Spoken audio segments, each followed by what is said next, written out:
இன்னும் சொல்ல போனால் இந்தியாவிலேயே வந்து வலிமையான முதலமைச்சராக நம்முடைய முதலமைச்சர் தான் இருக்கிறாரு. அப்ப நீங்க இது பேசுறதுக்கு ஒண்ணுமே கிடையாதுங்க.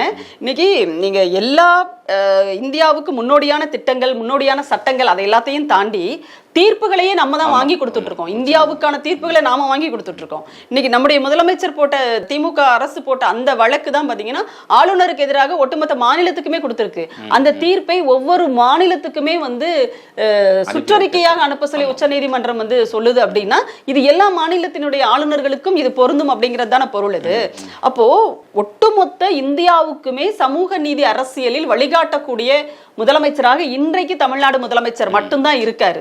இவரை மாதிரி ஒரு ஸ்ட்ராங்கான முதலமைச்சர் யாரும் கிடையாது. இன்னும் சொல்ல போனால் சனாதனத்தை, பாஜகவை, RSS-ஐ, இவர்களினுடைய மத அடிப்படைவாதத்தை, இந்துத்துவ வெறியை எதிர்க்கின்ற ஒரு ஸ்ட்ராங்கான தலைவர் அப்படிங்கிறது, ஸ்ட்ராங்கான ஒரு தலைமை அப்படின்றதும் தமிழ்நாட்டை தவிர வேற எங்கேயும் கிடையாது.